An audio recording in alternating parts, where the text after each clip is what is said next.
Question number 4 है, the radius of a spherical balloon increases from 7 centimeter to 14 centimeter as air is being pumped into it.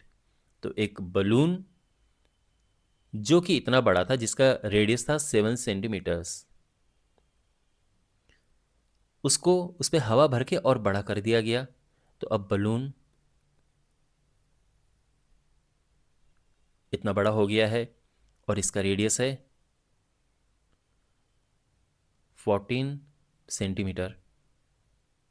Find the ratio of surface areas of the balloon in the two cases. तो दोनों cases में हमने इसके जो surface area है उनका ratio find करना है। तो हम क्या करेंगे, पहले इसका सरफेस एरिया निकालेंगे, फिर इसका निकालेंगे और डिवाइड कर देंगे। सिंपल। ओके। अच्छा, बाय द वे, इसको करने के दो तरीके हैं, मैं आपको दूसरा भी बता दूंगा वैसे आपकी जानकारी के लिए, बट पहले सिंपल सिंपल हम फॉलो करते हैं। देखो, तो रेडियस ऑफ जो हम ये कह सकते हैं कि जो पहले वाला बलून था, before the air being pumped into it, यानी हवा भरने से पहले जो बलून जो था उसका रेडियस 7 सेंटीमीटर था। The radius of the balloon in the first case, इसको हम ले लेते हैं R1 और ये है 7 सेंटीमीटर। तो सरफेस एरिया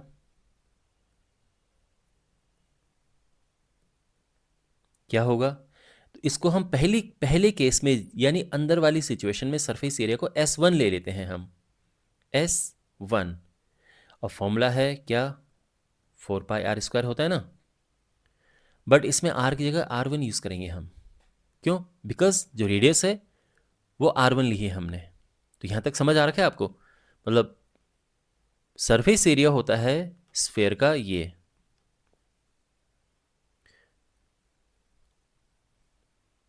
यहाँ पे हमने S1 ले लिया और R1 ले लिया है।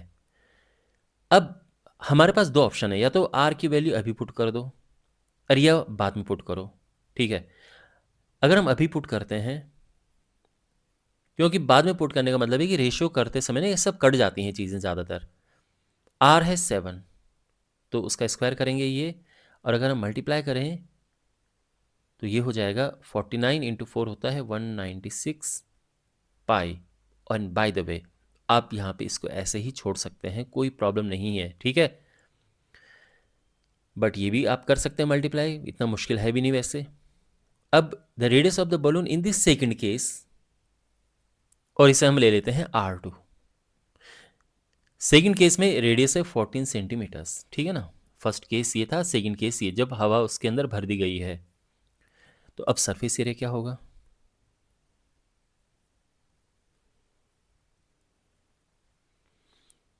इसको S2 नाम दे देते हैं, 4πr2।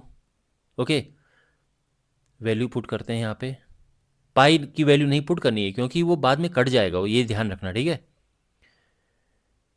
अच्छा, R2 14, इसका स्क्वायर।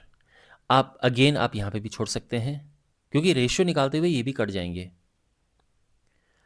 अब यहाँ पे 14 का स्क्वायर है 196, तो ये हो जाएगा 196 इंटू 4, कितना हुआ, 4×6 = 24 का 4, 2 19 76, ये इतना पाई। यूनिट हम लिख सकते हैं सेंटीमीटर स्क्वायर, सेंटीमीटर स्क्वायर। तो ये फर्स्ट केस का सरफेस एरिया, ये सेकंड केस का सरफेस एरिया। अभी तक आपको कुछ ऐसा लग रहा है जो डिफ़िकल्ट हो, आप कमेंट बॉक्स में कमेंट कर सकते हैं, ठीक है। अगर आपको लगता है कि ये समझ में नहीं आई ये चीज़, कमेंट बॉक्स में कमेंट कर दिया करो, और मैं अक्सर आंसर दे ही देता हूँ मैं ज़्यादातर क्वेश्चंस के। तो अब हम लिखेंगे रेशियो, क्या पूछा है, ratio of the surface areas of the balloon in the two cases. Ratio, the ratio of the surface areas of the balloon in the two cases क्या होगा, S1/S2। ओके, S1 है क्या, 196 एंड S2 है 784 पाई, पाई से pi cancel, और ये कटेगा तो ये बिल्कुल 4 से कट रहा है ये। आप पहले आप चाहो तो 2 से काट सकते हो कि पहले 2 से काटो फिर ऐसे काट सकते हो, बट 4 से मुझे ये पता है कि 196 इंटू 4 करके हमने यही तो लिखा था, तो इतना हम यहाँ पे लगा सकते हैं अपना दिमाग, और ये 4 टाइम्स कट जाएगा। और नहीं आपको समझ आ रहा है तो काटना तो आपको पता ही होगा, 2 से काटो फिर 2 से, इस तरह से कर सकते हैं आप। और ये आ चुका है 1/4। तो देयरफॉर जो आंसर है, रिक्वायर्ड आंसर क्या है, इसको बल्कि ऐसे यहीं पे लिख देते हैं 1:4। ठीक है, तो ये हमारा आंसर है।